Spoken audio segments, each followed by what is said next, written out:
On this video, samahan niyo ako guys, mag-road trip tayo at bisitahin natin ang wonders in Bohol. Sa video na ito, ilan sa mga wonders ay dadalawin natin at ibisitahin natin ating mga kamag-anak na Tarsier. Charot. O nga pala guys, nandito kami ngayon nakasakay sa Tricab at this moment. Kasi nga mas pinili namin sa Tricab unang-una, open na open siya, fresh na fresh, malanghap mo talaga yung fresh na hangin. So ngayon, first destination namin is yung tawag nito, yung Butterfly Farm. Tapos syempre, kinakapture ko rin yung habang nasa biyahe yung mga magagandang tanawin sa lugar ng Bohol na nadaanan namin.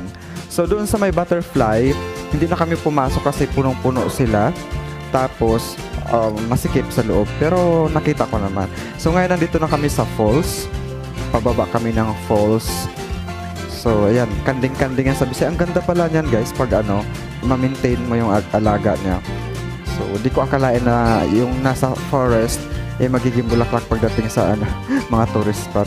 So ito na yung falls niya. Sad to say, pagpunta namin kunti lang yung tubig kasi sarado daw yung dam.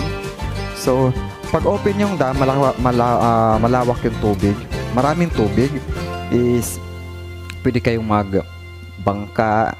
Ang tawag nun yung boat na walang sabi sa'yo, walang katigway pakpak. Tapos, hi Mingming! Ang cute ng Mingming nila, ang behave. So ayan, pababa na kami doon sa may tinatawag nilang falls. Kung mapapansin nyo, matatanaw nyo. So may gate, 85 yata ang if I'm not mistaken, 80 yung entrance or 85 yun. So ayan, maganda naman siya guys. Meron ding doon ginagawang kainan. Pwede kayong kumain sa tabi ng ilog. Kaso lang that moment, kunti lang talaga ang tubig. So hindi hindi makapagbangka. Tapos hindi mo ma-appreciate masyado yung tinatawag ng falls kasi konti lang ang tubig. So pag malawak daw, malakas ang tubig, is punong-puno daw yung ilog na yan. Ilog ba yung tawag niyan? River na lang para sigurado. So ayan, ang ganda naman sa baba guys. Mayroong kainan. Sarap kumain dyan, sarap mag-picnic. Ayan may parang balsa yata yan. Balsa ang tawag dyan. Ayan ang lawak diba. Ang linaw pati ng tubig guys. Malalim yan guys. Ayan. So ayun, medyo lang against the light yung phone. So lubok, nasa lubok pala siya. Tapos meron din silang si Buko King. Buko King of Bohol. Sikat siya. Ayan may kainan. Ang ganda dyan pag may tubig. Kasi ang fresh. Sobrang fresh talaga dyan guys. So pag sumakay kayo, magrenta kayo ng mga sasakyang pang gala or pang tour, is advice ko sa inyo Tricab kasi mas mura siya. Aside from mura siya, feel nyo yung ambience kasi open na open siya kaysa mag-van kayo na hindi masyadong open. Sa Tricab kasi para kayong nakamotor lang din. Maraming mga AFAM dyan or foreign. Ayan, nandyan na kami sa yung man-made forest. So kilalang kilala siya. Maraming mga turista dyan. May mga Korean, may mga European, American, kasabayan namin. Ayan. Ang ganda dyan guys, mga mahogany yan. So ang lamig, sobrang lamig, para kayo naka-aircon. Nung nandyan kami, para kaming naka-aircon. Tapos nung umalis na kami sa lugar na yan, doon namin naramdaman yung init. So ibig sabihin yung kahoy, malaki talagang pakinabang sa kalikasan. So ang ganda niya, man-made forest. Diba? Ayun ang mga Korean, ang dami. Kuminto sila. Ayun ganun yung Tricab. Ang ganda. Ito sinasakyan namin ngayon is Tricab.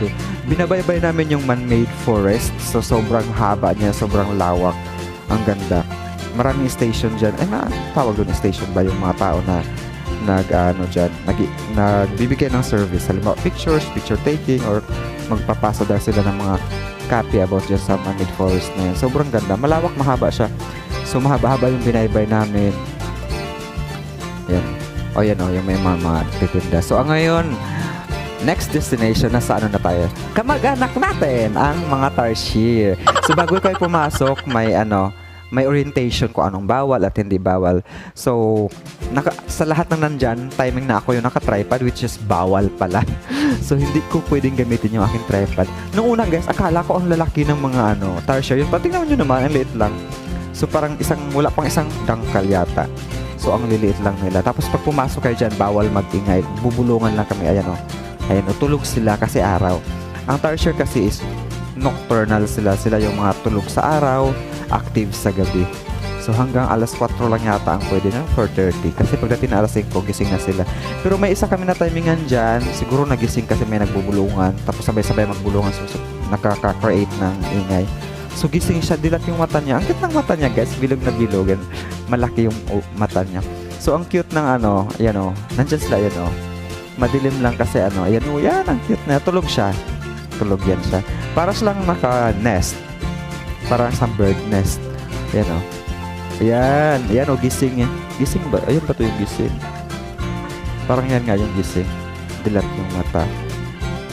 Ano siya? Parang maliit na forest. Inisip ko nga, buti hindi sila lumalayas, no? Parang yan na yung pinakabahay na hindi sila nakatali, guys.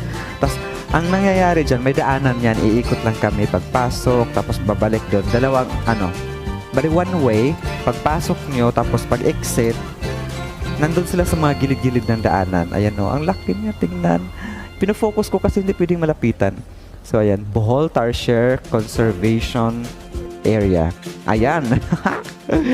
Ang cute, tingnan. So, next, naman tayo destination? Papunta na kami ng Chocolate Hills. Ayun, o. Nakikita nyo, ang lawak pala ng Chocolate Hills. Akala ko, maliit lang na part. Ang gusto namin puntahan yung, area ng may swimming pool na pinasara na. Yun pala, malayo yun. Malawak kasi ang Chocolate Hills, sabi ni Manong, tour guide. So, ayan, nandyan na kami, nakarating na kami. Yung ginawa ng hagdan, yan yung pinakamataas na Chocolate Hills. Yan. Diyan nila nilagay yung para overlooking. Tanaw na tanaw mo pagdating sa taas. So, pinakababa ng actually hindi siya pinakababa kasi parang gitna siya. Tinibagan para makagawa ng kalsada, tapos may hagdan. Ang taas ng hagdan, guys. Kawawa yung matatanda, hingal na hingal. Kaya pag pumunta kayo dyan, magdala talaga kayo ng payong at saka dapat naka-sunblock. Kaya ako sunog na sunog kasi walang sunblock. Tapos buti na lang nag-insist yung kasama ko na magdala ng payong sobra. Kahit yung mga European, mga foreigners, sabi nila, oh my God, it's so warm. Kanya-kanyang lagay sila ng sunblock nung nasa tuktok na kami. Ayun o, overlooking. Sobrang tanaw, ang ganda, guys. Sobrang ganda ng paligid. Kasi parang halos gitna siya. So tanaw na tanaw mo yung mga hills, which is chocolate. Chocolate. Literal na bundok na hindi chocolate na hindi nakakain. Ayan o. Nung dati daw, nung wala pang lindol, may bubong daw yan dyan. Kaya okay lang kahit magtagal ka dyan. Pero sa that time, wala nang bubong kasi nasira daw nung naglindol. Nung dati na naglindol, natanggal daw yun. At saka nung bagyo din yata, natanggal yung bubong yan. So ayan, ang ingit talaga sa taas, guys. May parang pa nga daw yan gruto ba tawag nun? Nagiba din daw nung lindol. So, ayan. Ang dami. Mas maraming Korean at that time. Tuwang-tuwa yung mga Korean dyan. Ayan, may mga AFAM. Ang daming AFAM dyan, guys. Kaso lang, karamihan sa kanila nasa kabilang gilid sa baba. Kasi medyo malamig. Kung nandyan ka lang, guys, sobrang, mahangin naman. Kaso lang, sobrang init din talaga. Kasi nung nandyan kami alas 2 or alauna yata ng tanghali. So, kasagsagan talaga. Yan o, tinanong ko. Akala ko yan yung resort na may swimming pool. So, sabi ni ko, Manong tour guide is hindi daw pala. Ayun. Ang ganda dyan kasi kung ano yung makita mo sa pictures nung nag-aaral tayo ng elementary is ganyan talaga yung kulay niya. Yun. Parang ang tuktok lang niya ang parang kinalbo. Para siguro ma-emphasize. Di ko alam kung sadyang kinalbo or ganyan lang talaga sa nature niya. Kasi yung bandang puno niya is marami siyang malalaking kahoy ay kagaya na Pero pag kinalbo niyan, mula puno hanggang para talaga siyang Chocolate Hills. So tingnan mo sa lawak na yan. Ayan o, yan yung part dati nagiba. So hanggang dyan dapat yung ng mga tao. Ayan, ganyan o, Marindelia pala tawag niyan. So ayan o, yan yung pinaka-station sa baba. Ayan. Feeling ko din yan, isang hill din yan, isang bundok din yan na pinatag yung dulo para malagyan ng accommodation ng mga turista. Kasi pangit naman, guys, di ba, kung walang parking area, di ba? Kawawa yung mga turista. Maglakad lang mula sa pinakababa, pinaka-base. So, ayan, waterfalls yan, guys. May waterfalls dyan. Man-made. Ayan, o. Ang ganda niya ng pagka-design. Di ba? Ganda. Kaso lang may kunting, nakaka-spoiled. So, ayan, hingal na hingal kami. Nagpang-abot yung aking dila at saka tuhod. Grabe, hingal na hingal ako. Ang taas. Kaya buti na lang mayroon silang stopover ba tawag yung station para pwede ka magpahinga. So So feeling ko maganda din pag cloudy. So that's it